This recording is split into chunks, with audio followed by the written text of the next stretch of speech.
we kind of tend towards fear-based behaviors.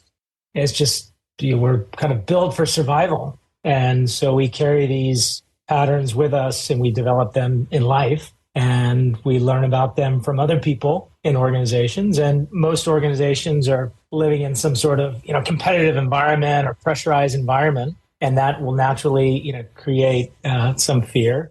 What is the benefit of having a consultant? It's a very simple thought, right? The thing is that when people are in a system, it's become very difficult for them to step back out and look at it objectively from a distance, from a detached perspective. Fundamentally, the job of a consultant is to provide a detached perspective. Now, most often consultants don't do that. Hey, it's Rocky. Welcome to Richer Soul. Today's guest is Gaurav and Mark, authors of the book UnFear, How to Transform Yourself to Lead.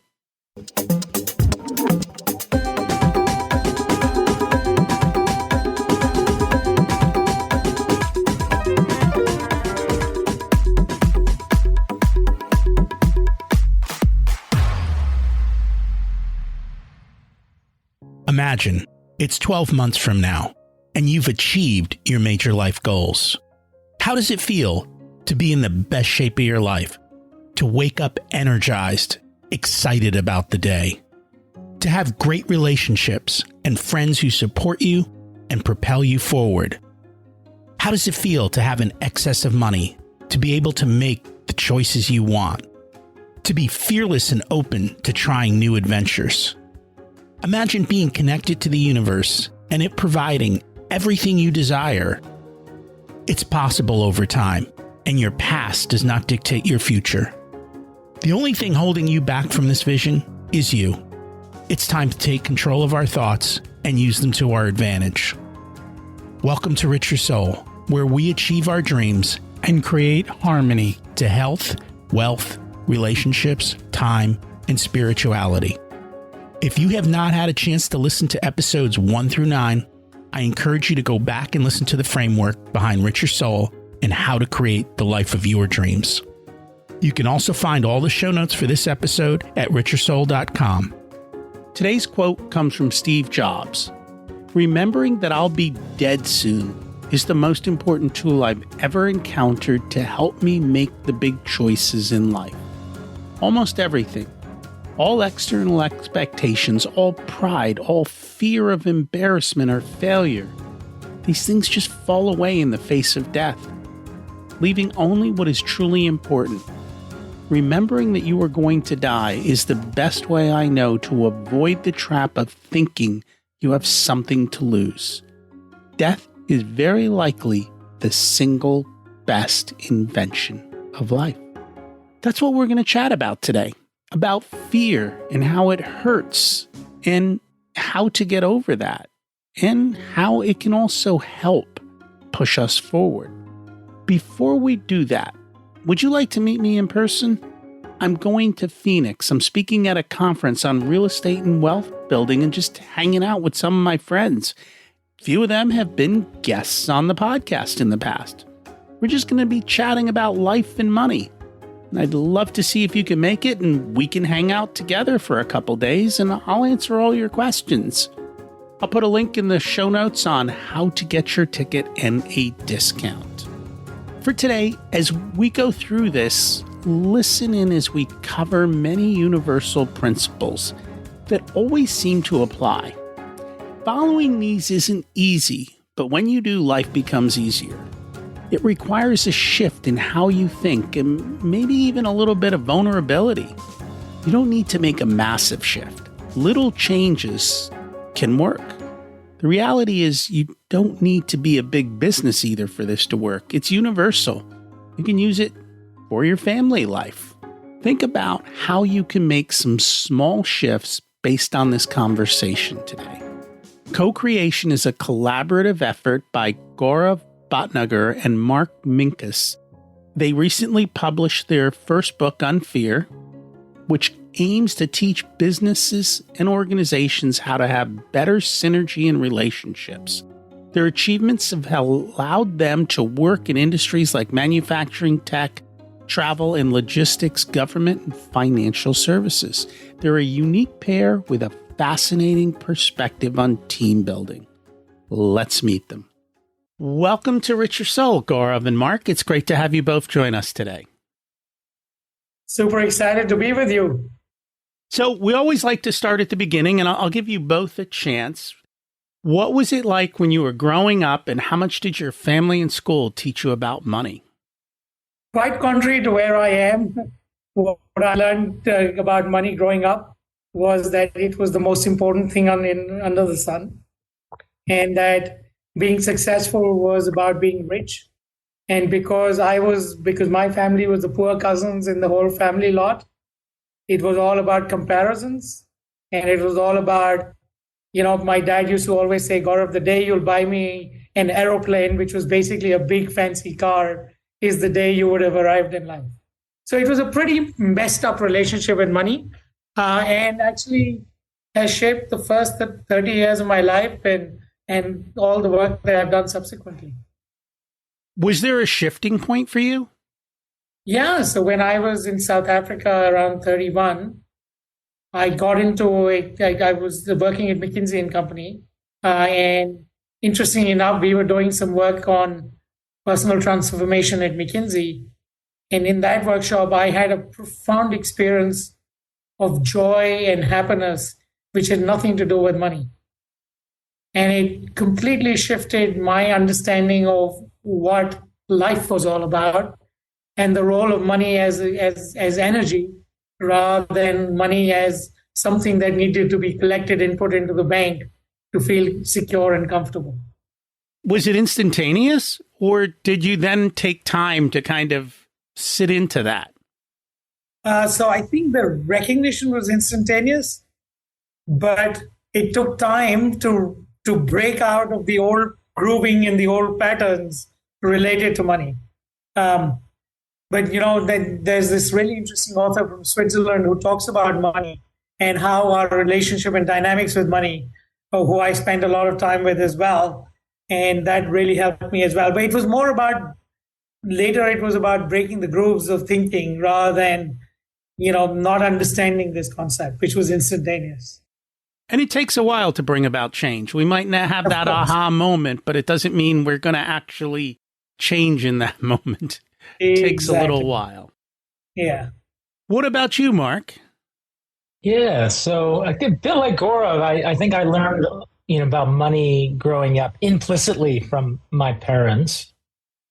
Yeah, I was never really taught much about money, but I think the message I got growing up, being more from a blue collar family without a lot of expectations for me in my life to make a lot of money, but I was kind of taught implicitly that money was important, but it was, if you had money, you were sort of a better person. If you didn't have money, there's something that was wrong with you. But I was never really taught about how to manage money or how to think about money in any sort of explicit way, even in the educational system until I went to college. So I think I've certainly in my upbringing maybe had a bit of a dysfunctional relationship to money, in the sense that it was something to aspire to, but because it was a source of external validation rather than source of energy, like Gaurav talked about, or a way to achieve certain things or important ends. Was there an aha moment for you, or has it just been slow change? I mean, there are some aha moments in terms of just managing money or thinking about money, probably in my educational experience in college. I remember taking a course on, it was, related to economics and how to think about the time value of money. And I also read a book called The Millionaire Next Door when I was growing up as a kid. And that was, an aha moment for me because, there was a sense that you can, see money as maybe a source of security, but you don't have to flaunt money. Money doesn't have to be this thing that is showy and it means you're better than other people. It's sort of a means to an end rather than an end to itself, and to think about it in certain ways. And it's hard to become a millionaire when you spend a ton of money. Exactly. Unless you happen to make an amazingly amount beyond that. And it's funny, even people who make a considerable amount of money still aren't able to keep any. Yeah, it's fascinating. Yeah, my family, we kind of lived paycheck to paycheck. We weren't, poor by any stretch of the imagination, but I wouldn't say my family was really big on saving. And so the big insight for me was, if you could just save a little bit over a long period of time, that can make a big difference. And that is so true. That is the power of compounding. Little things over time end up making big differences. Mm-hmm. So we're here today to talk about your book. What inspired you to write the book, UnFear? Transform your organization to create breakthrough performance and employee well-being. Mark, you want to go first? Sure. Yeah, for me, there's a couple of motivations, but one is as a consultant, I was very frustrated by the lack of results I was able to help my clients realize over the long term. I was able to help them create a real short-term bump in performance, but there was always this sustainability problem. You can create this great operation and great pilots, but the culture always sort of comes back and reasserts itself. And so I've been on this journey over the last 10 plus years trying to understand how do you create real sustainable results in organizations. And this book was in part a reflection of a lot of what I've learned over those 10 years about creating those long-term results. The other is I've seen this dichotomy in leadership in a lot of sort of perhaps misguided ideas about how to address fear in organizations. So there's this dichotomy where as a leader, you either use fear, which I was taught, particularly in the Navy, or you avoid fear, which is sort of the school of thought with psychological safety, where you can't have people have bad feelings or experience fear, and so there's this misguided idea, or like it's misinterpreted, I guess. And so this book is a way of helping leaders get rid of those false dichotomies, or that false dichotomy, and come up with a better way to lead. My journey is a little different. I think in my head, I've been writing this book for 20 years.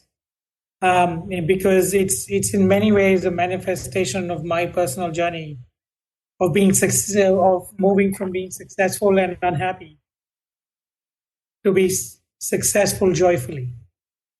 And so in my head, I've been writing it for 20 years because I think there's a lot to be learned from my personal journey and my struggles and challenges. But I always also had a belief that I am lousy at writing. So the book was not going to be written, except that COVID happened and Mark happened.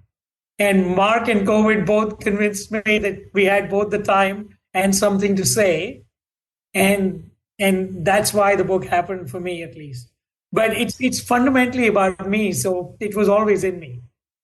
It's funny how many things COVID changed and how many things COVID made possible because of that. And clearly, COVID allowed you to make the change. And sometimes we need to be pushed to make that next step. And that is quite okay. So kind of getting back to Mark, why are so many organizations fear-based? And I say this because my whole time in corporate, as I'm reading the book and I'm thinking back, I'm like, oh yeah, these were all fear-based organizations. It was, and I don't even know how they train the managers, but they all seem to know exactly how to push the fear buttons. Yeah, I think human beings we kind of tend towards fear-based behaviors. It's just, we're kind of built for survival. And so we carry these patterns with us and we develop them in life, and we learn about them from other people in organizations. And most organizations are living in some sort of, competitive environment or pressurized environment. And that will naturally, create some fear. And so a lot of organizations end up being fear-based, and it takes a lot of energy and a lot of leadership in order to change that. I think the results are worth it, but they're not short-term results. It's sort of a longer-term approach to create results in human well-being. And so there's some risk involved, and so a lot of leaders don't take that on. So I think that's the short. Were you also with McKinsey? I was, yeah. Okay. Yeah, you both have left now, right? Yeah. Mm-hmm. Yep. Okay. So it's funny because even when I worked in corporate, and this is not McKinsey, but they would always be hiring consultants to come in and tell them what to do. And I'm like, what kind of leaders do we have in this company that they don't know how to lead the company and they have to keep getting experts, and we have the flavor of the month, but nobody does what you talked about, right? Long-term change that continues on and on. It seems like every year there was a new flavor. And after a while, people just go, yeah, if you don't like it, wait 6 months, it'll change again. Yeah, so I think that there's a few thoughts on that, right? One is that if you think about where management philosophy is coming from, it's coming from a place where you need to be strong and maintain a tight control and regime to make things happen. So I think management philosophy has its genesis in the Industrial Revolution, which was all about control and force and all of that stuff. Now, why consultants? So what is the benefit of having a consultant? It's a very simple thought, right? The thing is that when people are in a system, it's become very difficult for them to step back out and look at it objectively from a distance, from a detached perspective. Fundamentally, the job of a consultant is to provide a detached perspective. Now, most often consultants don't do that because they're getting paid to give a certain. I'm being honest. I'm a consultant, so I can be direct about it, right? Our fundamental work is to basically help organizations understand how do you create a detached perspective through which you can create learning when you experience fear. Because fear is just an emotion which is telling you that there's something to learn. And our work is fundamentally about, hey, how do you become self-sufficient so that you don't need to use people like us in the long run to run your organization? Because that's ultimately the purpose of our work, which is how do you get people to become learning oriented? And I wish more consulting firms did that. But I think leaders, because they've been brought up in a certain way of thinking, can't objectively see it. Or are they fearful to admit they don't know? Because I've noticed most of the time they won't listen to their own people, especially the people on the front line. Yeah. Yeah, I think fear takes a lot of courage. Yeah, fear is a taboo topic, right? No one in a boardroom ever talks about fear because it's quite honestly, it's not a macho thing to do. And boardrooms are dominated by macho personalities, right? And yet there is something very powerful in being able to be vulnerable and actually lean into yourself and really reflect on what's going on inside of you. And as Mark said, that takes a lot of courage. Mark? Yeah, I just reflect on my own life. And one thing I learned, it was just my experience growing up, is, I tried to be very successful and be better than other people. But part of the result of that is I didn't feel very safe to say, I don't know, I need help.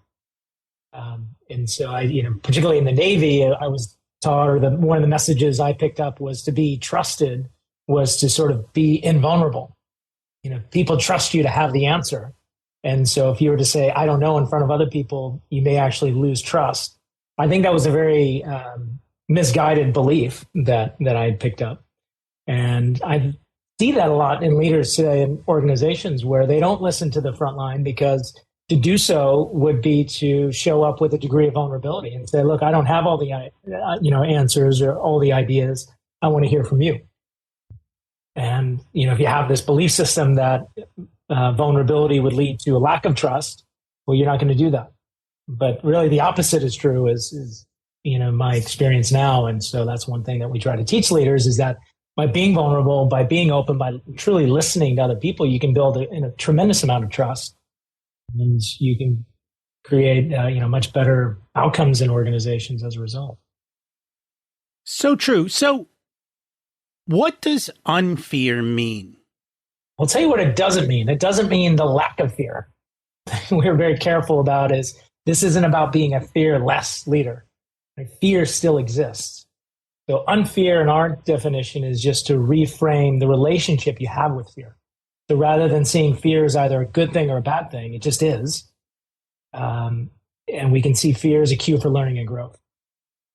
And that's the third way. So rather than getting stuck in using fear as a leader or avoiding fear, you can use fear as a cue for learning and growth to be a more effective leader. And that's why we had to invent a word, because a word like unfear doesn't exist. If you go to the dictionary, the reason why we use that word was exactly what Mark is saying. We don't want to talk about someone being fearless. We just want you to say fear is an emotion and then ask the question, what can I learn from it? Do leaders understand that sometimes they're creating fear, even though they don't realize it within the organization? I think it depends. I think there's some leaders who don't think that they're creating fear but they're actually creating a lot of fear, right? So that there's just a blind spot there. There's other leaders who know they're creating fear, but they think that that's a pathway to being effective. If I can scare people enough, they'll actually create some movement and generate some results. And the tricky part of that is they're partially right. You can actually use fear to generate results, but it becomes a downward spiral over the long term. Yeah, and Rocky, I'll give you a third profile though, which is also just as troublesome, which in the name of not creating fear, there are also leaders who don't make decisions because they feel that if they make decisions, it'll become unpopular and it might feel that they're being autocratic. So even that is a form of fear, because when you are not able to give people direction, that also creates fear in systems. But not so there's a subtle space between being overly autocratic and not making decisions at all, which leaders need to be able to walk, which not many leaders know how to.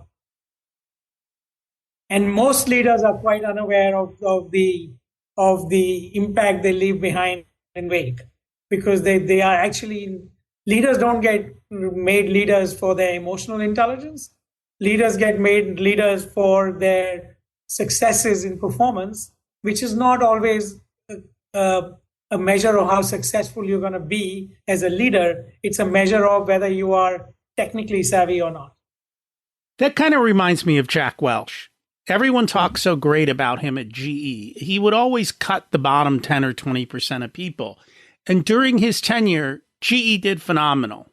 But literally, not long after he left, the entire company literally crumbled. Yeah. They're still in business, but they're nothing like they used to be. That's a beautiful example of the downside of that aggressive fear-based approach. You can generate results in the short term, particularly if that leader is still there, right? Because there's an authoritarian sort of structure that they're able to impose. But once that leader moves away, the system can actually crumble and really underperform. You have built the muscle memory within the organization to sustain those kinds of results. So I'd be very careful, because I don't know Jack Welch. So who knows what kind of leader Jack Welch was. What I do have a sense from having talked to GE is that the system depended heavily on him.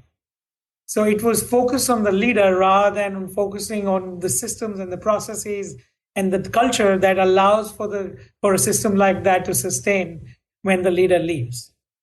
I think that is one of the criticisms we could make of Jack Welch, that he had not created a self-sustaining system. He had created a system which was entirely focused on him. I don't know whether it was fearful or not, but who knows? I wasn't there. And I can only judge based on what I see written about it. I just know that if every year they're going to cut the bottom 20%, that's probably going to create fear. Because nobody wants to be in the bottom 20% of the workforce. And in a lot of times, especially in large companies, your performance is not because of your decisions. It's because you followed the decisions of somebody else and got blamed for it. Yeah. Mark and I were both part of an organization that also used to let go of the bottom 10% every year. And there are some people who thrived in that system and other people who did not. But in order to thrive in that system, you needed to feel connected to the vision and the aspiration of creating this amazing place where only the best of the best are going to be successful, versus the people who get so caught up in fear of failing that you actually crumble in the wake. Right? So both are stories related to the same original thought, And that story actually determines whether you can be successful in that or not. I'm not saying that it was healthy. All I'm saying is that depending on the story you create about a certain thing, you can use it to be effective and successful, or you can collapse through it. So that comes down to your mindset and how you look at it. Absolutely. And that's what UnFear is all about. How do you look at it? How do you look at fear? Do you look at it as an opportunity, or do you only look at all the negative things inside of it? And another really important idea that we want to get across through UnFear is that in order to transform a whole organization, you have to start from the inside out. So what does that mean? It means you have to start with individuals and their mindsets. You can't just transform, some policies and a system and expect that the whole system will change. You actually have to work with a critical mass of individuals and their own beliefs, typically around their beliefs around fear, but other beliefs as well. And that's what allows for the whole system to transform over. How long does change take? For an individual or for an organization? Both. It depends. Yeah, go for it, Gaurav. Yeah, for an organization, I would argue if it's transformational, which is that you don't want to ever go back, at the very least, it's an 8-month process, but it's an ever ongoing process, right? For individuals, depending on the severity of the situation, it can be instantaneous or it could be an evolving process. But for an individual, it all depends on whether you're willing to listen to the messages that your patterns are giving you or not. And the Cherokees have this beautiful saying. They say, if you listen to the whispers, you won't have to hear the screams. Our problem is we don't listen to the whispers and we wait till the scream happens and then it becomes really painful. And we do it pretty fast, but it becomes quite a dysfunctional way of shifting. How do we listen to the whispers? Beautiful question. Mark, you want to try or you want me to jump in? Go for it. You jump, I'll build. Yeah. So and this is just a belief and this is just my experience. The way you listen to the whispers is by being mindful. And in order to be mindful, you need to slow yourself down sufficiently so that you can understand that you can actually notice yourself as part of the drama versus just being in the drama. The whole point of mindfulness is you can be aware of yourself as you're in something. And for that, you need to slow down and learn that there are two parts of you. One, which is your balcony from where you can observe yourself, and the other, the dance, where you are in the act of doing something. And the spiritualists call it consciousness. People, business people access it as being on the balcony while being the dance. But it's all about learning that you are bigger than your thoughts, you're bigger than your emotions, and therefore you can notice your thoughts and emotions. And from that place, you can shift them. As long as you're stuck in labels, you cannot shift. Can everyone take that step, or do some people more stuck and it just becomes almost impossible? So I think everyone can take the step, but most people are quite stuck because they don't even believe that they are able to do it, that they can step out. And your belief drives a lot of what you are willing to do or not willing to do. So it goes back to the grooving that you had and how firmly embedded that grooving is inside of you. Like I had that grooving till I was 30, that without money, everything is useless. And it took some real work to break that grooving. And that's why we always ask that question at the beginning, to bring awareness of that. If you want to get, I'll use the word wealthy. Wealthy doesn't necessarily mean financial.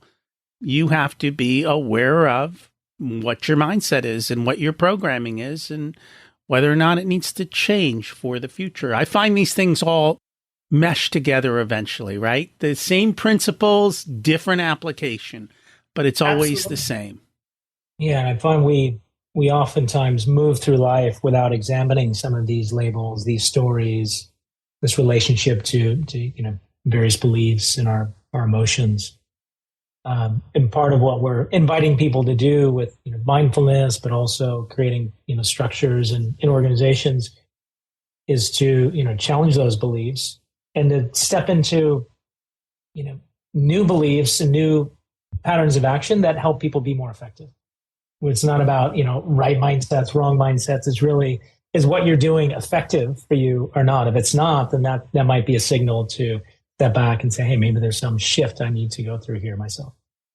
Very true. So in the book, you talk about the 8 archetypes of fear. Can you just briefly touch on those? Mark is the expert on that one. Oh boy, I've got to remember all 8. Okay. No, yeah. So there's 2 primary categories, and we're borrowing heavily from the work of Dr. Robert Cook and human synergistics in our framework here. Just want to put that out there. But there's 2 primary categories here, depending on whether or not your response to fear is more fight-based. So that would be the aggressive, defensive patterns of behavior, or more flight or freeze-based. And so those would be more the passive, defensive categories. So you kind of have these 2 categories. But on the aggressive, defensive side, we have 4 different archetypes. One are perfectionists. These are people who need to get everything right. There's the controllers. People need to control. There's a pattern of behavior. I shouldn't say people, but just a pattern of behavior, because you're not your pattern of behavior. You have these patterns. So there's controllers. We also have, Gaurav, help me out here. We've got the competitors. The competitors, yes. How can I forget the competitors? I'm very, very much aligned to those. And then the fault finders. So these are the four patterns of behavior on the aggressive defensive side. And then on the passive defensive side, we have the approval seekers, or the likables, as we call them. We have the minions. So these are the people who are constantly looking up and saying, whatever the boss is saying I should do, I'll do. We have people who are sticklers, so they throw the rule book at you. And then we have avoiders. These are people who just keep their head down and tend not to engage in any conflict because of the risks involved. So those are the, very high level, the 8 archetypes, 8 fear archetypes and patterns of behavior. And there's upsides to these, or very good intentions behind each of these patterns of behavior, but there's also a lot of downsides and dysfunction that can result from these patterns as well. And so part of what we try to do is bring a little more awareness to people about how some of these patterns might be showing up in their own leadership styles, and how they may be helping them be effective or not helping them be effective. Thank you. That was very helpful. And I think it just helps people to see that not all fear is the same, and that there are different drivers and different ways that it manifests.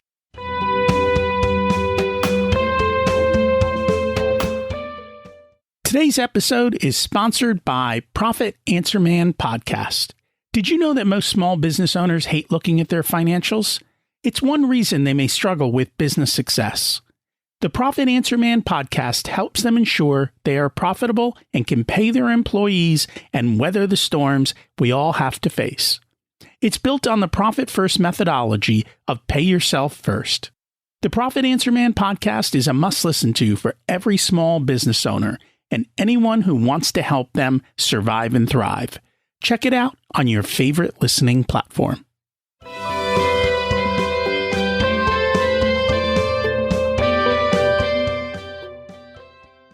It's funny. I'm reminded of a story from the military where there were these 2 groups that were working on a particular project.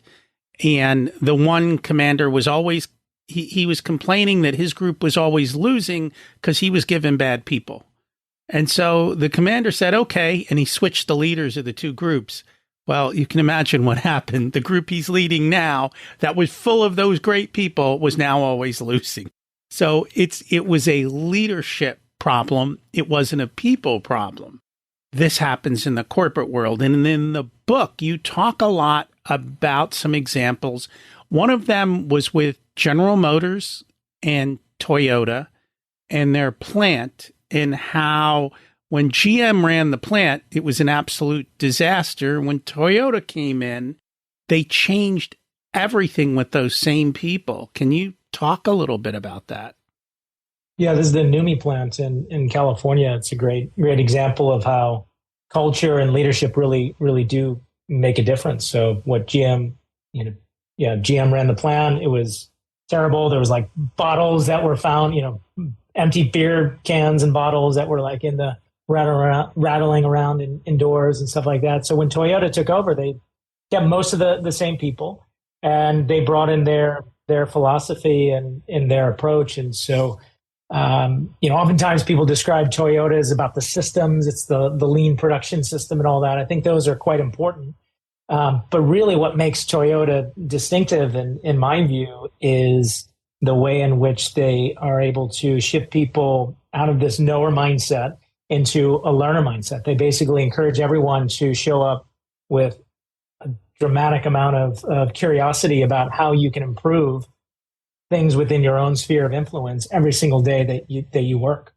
And so, they created the conditions for people to show up with that curiosity and that mindset, and all that together created a much better system. And they demonstrated over the course of a fairly short period of time, I believe a year or so, dramatically different financial results and quality related results in that plant with the same people. And I've heard that when Toyota runs a plant, everyone on the assembly line has the power to shut the assembly line down. And the one difference is when you're on an assembly line run by somebody else, you shut the line down, everyone starts screaming at you. In Toyota, when you shut the line down, they come to you and say, how can we help? What can we do? So managers are actually going to their frontline people and saying, what do we need to do differently? How do we empower you? Exactly. Yeah. People are empowered to generate improvements. So it's very expensive to shut a production line down.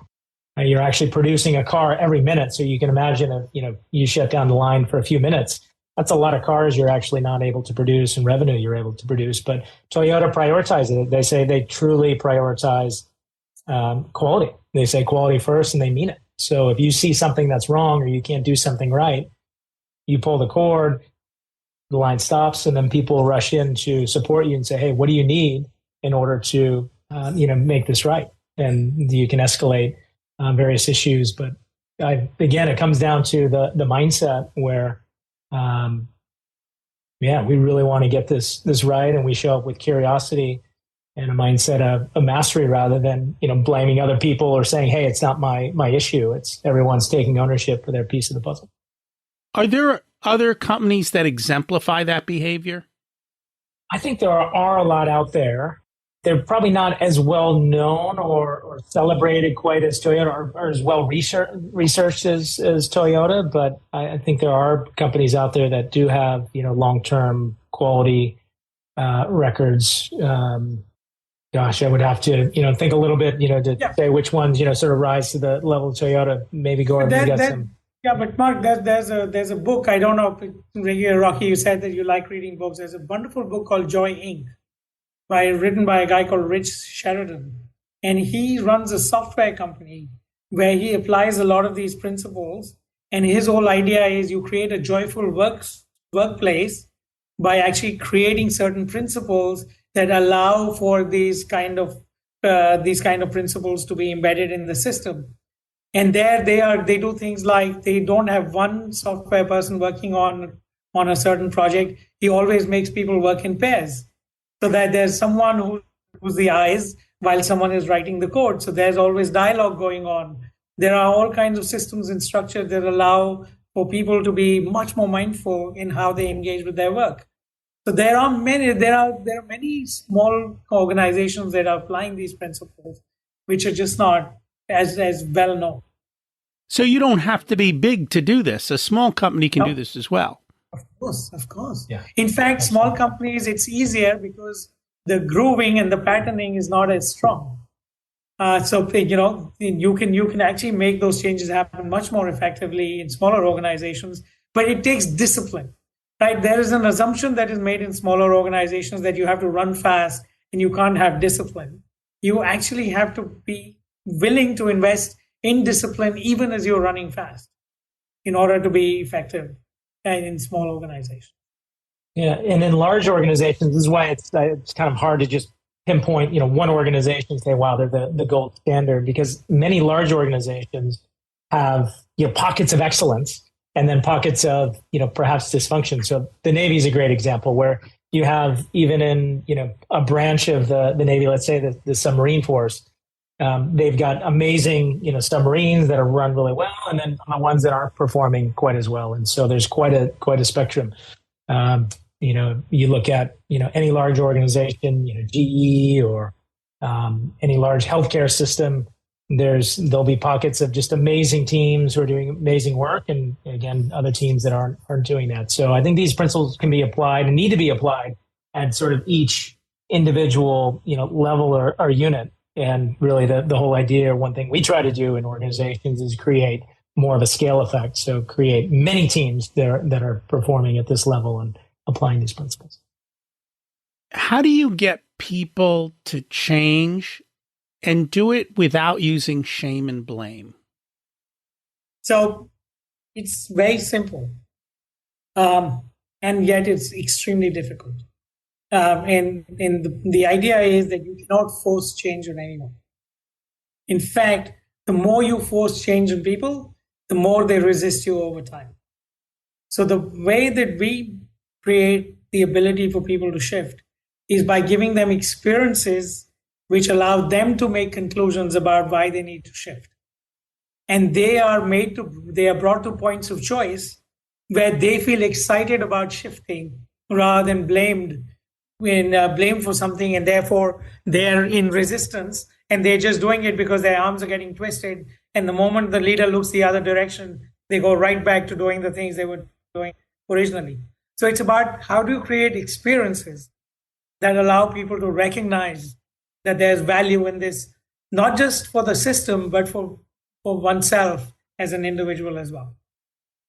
But leaders need to become great experience creators and great storytellers, because those are the two critical aspects that make that happen. They don't teach that in leadership school, do they? Unfortunately not. I think there's a wonderful, I think one of the things that I think is a challenge is that I think somehow all these, dummy books around leadership is an easy thing and 3 easy steps to leadership. I don't think there's anything easy about leadership. And the reason for that is you're dealing with human beings. And human beings are not rational. Human beings are emotional decision makers. And when you're dealing with emotional decision makers, you actually need to learn how to engage with emotion. And that is a profoundly difficult skill. Even though people call it soft skills, it's actually the hardest thing to work with. It's interesting. And I guess along those lines, though, is it okay to say that you don't know how to do something as a leader? So that's what Mark was saying. Actually, we believe if you want to create an experience where other people are willing to step into that, you have to be able to say that first. So role modeling, say the saying that I don't know, not from a place of I give up, but I don't know and I'm curious to learn, is the first step of creating a powerful experience. So when Mark and I are running workshops in organizations, what we do is we start with our own failures. Because if we don't start with our own failures, we are not giving people the space to open up about theirs. So if a leader comes and says, I'm perfect and everyone else is imperfect, the leader is not going to be able to create the space for people to be stepping into an experience of vulnerability. That makes a lot of sense. All of these things kind of seem to rhyme in other areas. And it's amazing how they all kind of come together. When you find these universal principles, they apply to everything. And you just have to just do Rocky, that. I have a question for you, man. Yeah. There's this book right behind you which keeps screaming at me called Profit First. What is that book all about? That's what I do. Profit First it's for the small business owner. It's basically it's a financial cash flow system that works the way they do. So it's the whole basis is a change in the formula. Everyone's told sales minus expenses equals profit. And so in the book, it's sales minus profit equals expenses. So it's based on Parkinson's law. Whatever time and resources you give to a situation will get used up. And the less you give, the more resourceful people become and figure out how to do it with less. Mark, we need to buy this book, man. Sounds good. Yeah. We'll talk about that. So in the book, you talk about a chaotic system. What is this and why should we have one? Beautiful. This is one of my favorite topics. So how much time do you have, Rocky? Yeah. No, this is an idea I think that comes from the CEO of Federal Express many CEOs ago. FedEx, yeah. And the idea is that a chaotic system is a system that allows for creativity to emerge effectively in a system and for learning to happen in a system. And it says that you have to create the space within order, a chaos within order, in order for creativity to happen.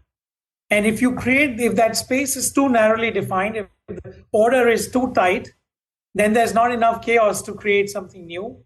And if it is too loose, then there's too much space for chaos and nothing particular emerges. So it's about creating the right amount of tension in the system, but not completely controlling it, because that is the most effective place for learning and creativity to emerge.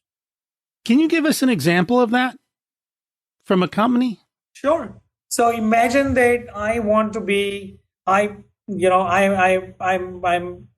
running a team, right?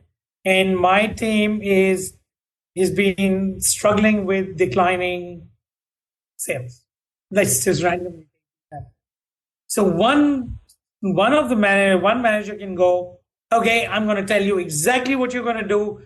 These are the things you're going to do. Boom, boom, boom. And you will exactly follow this. And this is the only thing that's going to happen. And that classically creates what we call the parent-child syndrome. And then the employees will do exactly what the manager tells them. If they're lucky, they'll get the sales. If they're not lucky, then the children, in this case, the employees, will not even question what the manager is doing, because the order that is being created is so tight that there's no ability for people to be flexible, right? The other extreme is where the manager says, hey, anything goes, let's have lots of brainstorming meetings. And if we figure something out, great. If we don't figure it out, anyway, we are doing poorly, it doesn't really matter. And that is not a system in which there's anything that's going to thrive. I think a little bit like Profit First, the idea of chaotic, the effective system is where the manager says, here are the boundary conditions with outside of which we cannot play. And they are well defined, and they have some constraints. Within this space, you all know how important it is for this team to succeed, for the organizations and for you yourselves. Now I empower you to come up with ideas within that boundaries, and I will help you think through those ideas. And typically those are the organizations, those are the teams, those are the organizations that do much better in the face of challenges than the other two extremes. Not in the short run. In the short run, it might all seem like, one is better than the other, but in the medium to long term, that is the role the manager has to play, or a leader has to play, which is what is the right balance which allows the team flexibility and yet gives them enough direction so that they can be successful.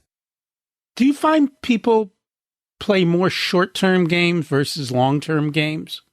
Absolutely. In fact, people get rewarded for the short term. I think the late stage capitalism is completely built on the short term game, and it is actually destructive to value creation, and is destructive to the construct of an organization, which is all about what has happened with the short term game is that people have got so focused on making money that they've forgotten that the money is an outcome of doing the right things, versus money is the primary driver of why you exist as an organization.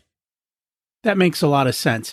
Speaking of organizations and problems, do you see that many of them have silos, and how does that affect all of these outcomes?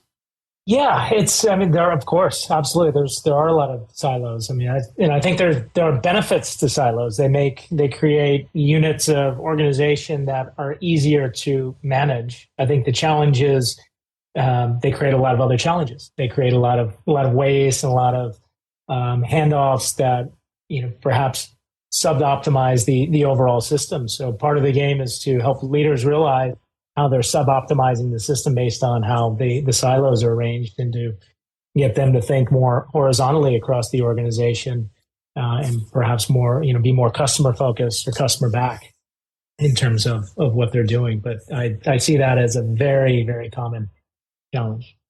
So Rocky, let's go have some fun with you. Okay, so Sure. let's imagine the game of soccer. Yeah. And in soccer, there's offense and there's defense.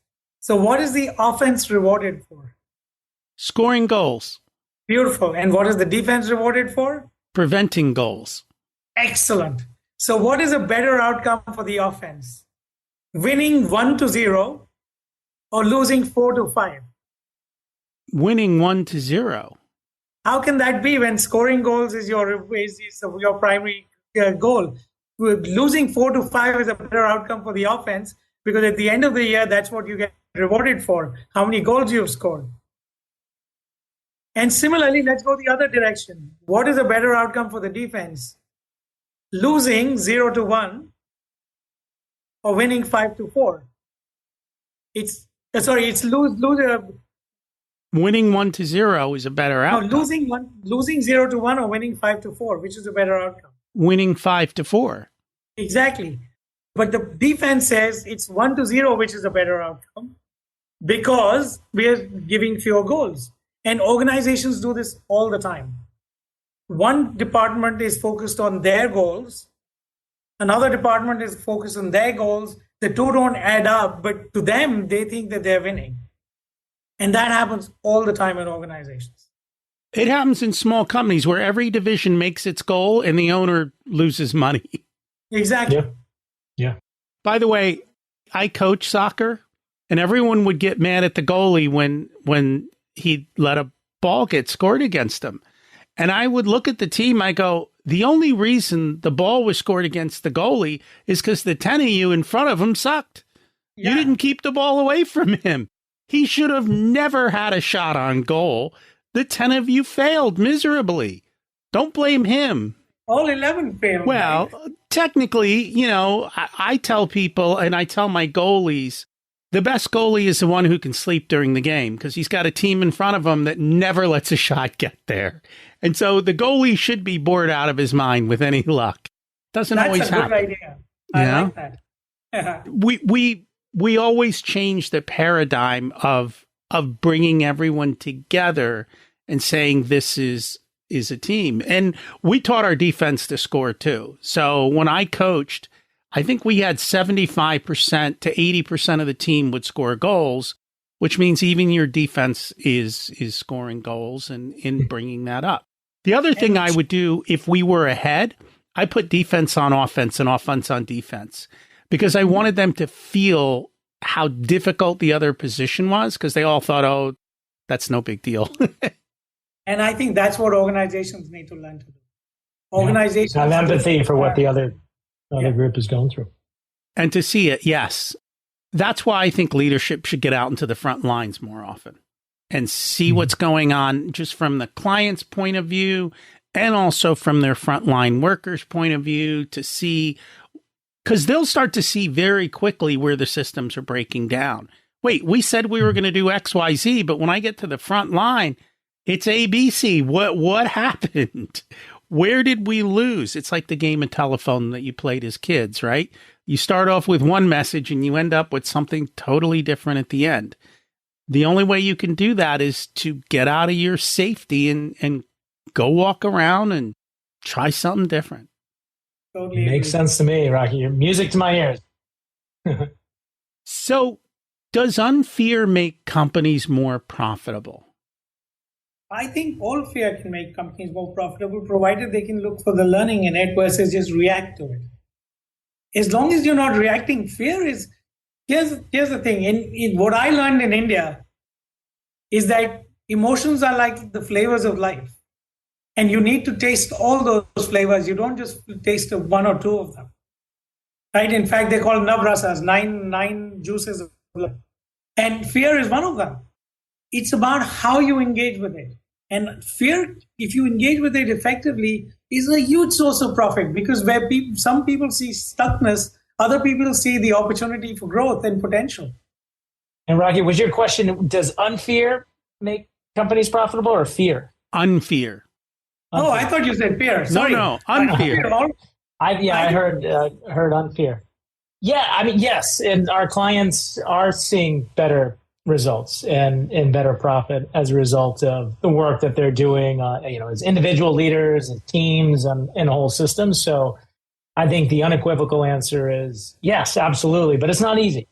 There's no simplistic answer here, which is, snap your fingers and it all magically comes together. It takes some real work, and it takes some real work for you as an individual leader to really look within and to tap into some of the mindfulness that Gaurav talked about, and to really work on just how the whole system is working for both employees and customers. Breaking down silos, doing the process improvement, putting in routines and structures that help remove waste and improve profitability. So it's a whole bunch of stuff that needs to happen in order for those results to.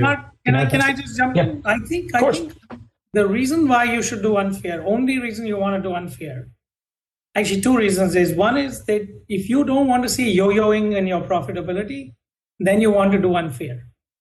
Because UnFear is a way of actually creating a smooth curve that allows you to sustainably keep improving your profit. And the other reason why you want to do UnFear is because if you don't want to die of heart attacks and stress, then you want to UnFear, because UnFear breaks the false dichotomy between personal and employee well-being and profitability. What UnFear argues is you actually can be a very robust, healthy human being in a healthy organization and be profitable. If that is something that appeals to you, then you should be UnFearing. If you believe that the way you are is completely okay, please don't even start reading the book. There's no point wasting your time if you feel that the way you are today is fine. But if you think there's something missing, UnFear can give you a really powerful way out. Is there anything we should have talked about in the book that we didn't get a chance to? There's a couple of things. It probably requires a whole separate podcast, but in terms of interpersonal relationships and trust and effective, difficult conversations, maybe to break it down or put it into just one idea for people that's useful is we oftentimes get stuck in these label-to-label relationships. You're the supervisor, I'm the frontline employee. You're in this function, I'm in that function. And what we invite people to do is to relate human to human. Really show up not with those labels or those stories you have about other people, but really with a lot of openness and compassion for another human being. And that alone can transform how people communicate and relate to each other. And that can create better results right away. The only thing I would add to that is the last line in the book, which I absolutely love, which someone we met randomly in South Africa said to us. And he said, fear is love that has forgotten itself, which I think is a really profound idea for people to reflect on. Interesting. And, Mark, you were talking about that. It kind of helps me think COVID has also made that change. With such a shortage of employees, people are much more willing to speak up, I think, and to be a little bit more fearless because they know there's an opportunity to find another opportunity down the street. And so it's kind of shifting dynamics a little bit in all different levels of the organization. And people are just not willing to put up with what they were willing to put up with before.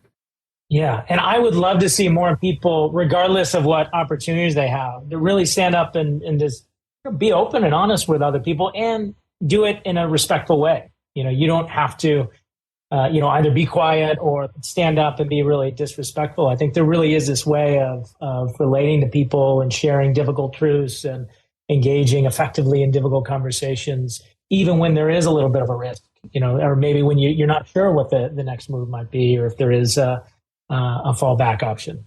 And I want more people in the world to feel like they have that ability to speak their truth. I think that's perfect.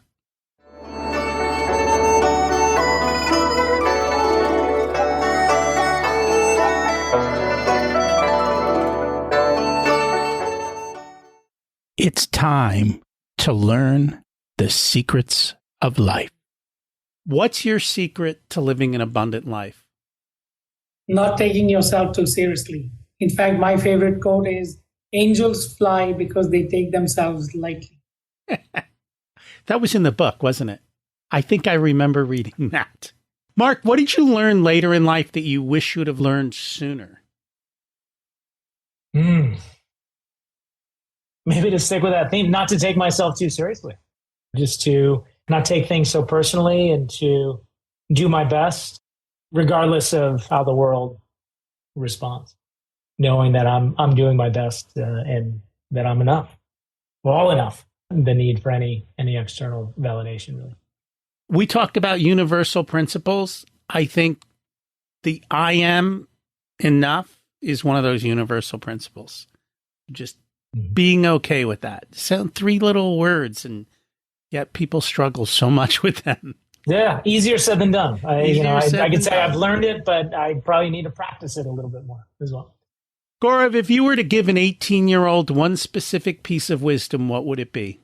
Live your life from a place of joy, and everything else will follow. If you look for joy, then you'll always be miserable. So we shouldn't look for it. We should just experience it. It is already you. It's in us. We have it. We are the ones who make ourselves unhappy. Funny how that is. If people would like to learn more about your coaching, your book, your services, what's the best way for them to do that? Go to the website, cocreationpartners.com, or go to unfearbook.com.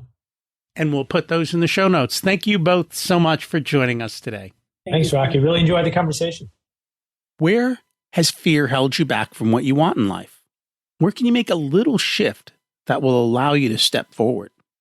Are you willing to let your guard down, take the first step, and bring about any of these changes in whatever role you have in life and business?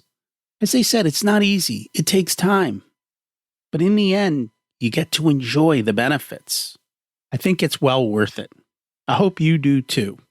Next week, we're going to have on Rusty Gaylord to talk about breaking your code.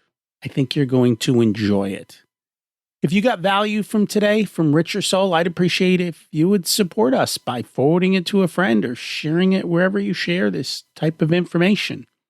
And if you know someone who'd benefit from it, I think they'd appreciate it too. Thanks for listening. Have an abundant week.